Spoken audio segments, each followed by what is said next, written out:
Syndicate codeword highlighting has been added. You can always view your code words as a syndicate by pressing C and looking right here. And when somebody uses these words in a sentence or just says the word, they will highlight red above the person's head, and they will also be highlighted red in your chat bar, making it really easy to help distinguish who is a syndicate and who is not.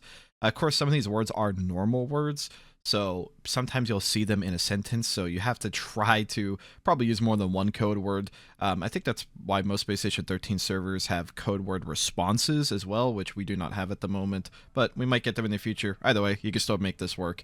Makes syndicate cooperation significantly more likely. Galoshes have been nerfed to the point where they will actually slow down over slippery liquids now. While you still won't slip, which makes these incredibly useful, especially for things like lube. The movement speed slowdown is very noticeable. Being able to move over lube in general is still incredible, and this is still faster than even something like mag boots, so they still have their niche, but they're not as good as no slips. If anything, this might just stop a few janitors from getting murdered to save 2 TC. Jackboots have gained a new ability where they slow down. Jackboots have been given a new ability where they reduce slowness from injuries by 50%. What that means is once you take 60 damage, you'd usually slow down by 20%. Now you only slow by 10%.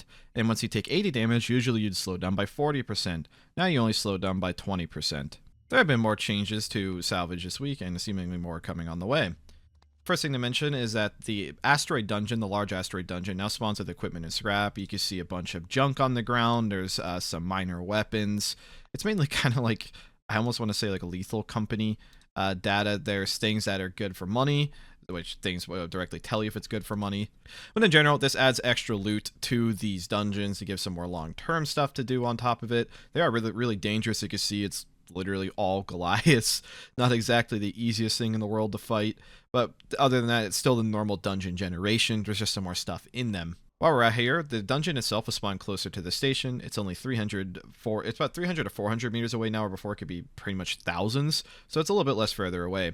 Also, if you look on the mass scanner here, the random gen asteroids and debris that spawns around the station has been removed. The Salvage Magnet now has more random choices. Before it'd be like there's 3 asteroids, 3 debris. Now it's a random amount. So in this circumstance, there's 4 asteroids and 1 debris. The reset's only 3 minutes, so like if you really just don't want to mine any of these or claim a debris, you don't have to. Also, the random space debris can now be claimed here out of Salvage Magnet, so it's not always the preset dungeons anymore. It can sometimes be the random ones. But the space debris that you pull in will now also spawn closer to the station. For example, this one actually is labeled as asteroid, which is interesting because I did specifically pick debris.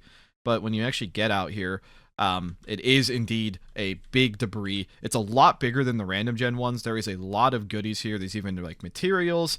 There's random lockers that can have good stuff in them. So the potential to make money is pretty high out here. I mean, there's literally just a raw $1,000. Honestly, like the fact that like you can get good stuff out of here, like there's a machete, kind of makes it a little questionable to even go out to the asteroid, because asteroid just has this but the same amount of stuff.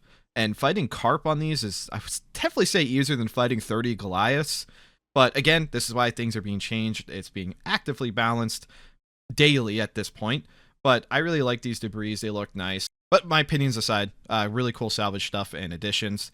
I feel like the reclaimer is getting removed any minute now, because things are getting moved closer. There's more stuff to do on these debris. They're easier to get to. There's just more RNG involved now. You can't pick the specific debris you want anymore. If you want to mine, mining takes longer and more effort, so you have to like look for the materials you want to mine.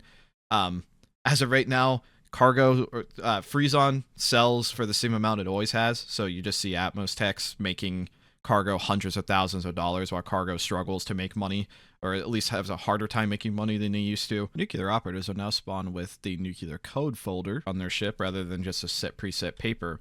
In order to interact with this, you pick it up and press Z. It'll either give you your own nuke codes, or it will give you the station nuke codes. So Nukies have actually been fixed and will now either have to use their own nuke or the station's nuke with a 50% chance, rather than it being bugged and always having to use your own nuke.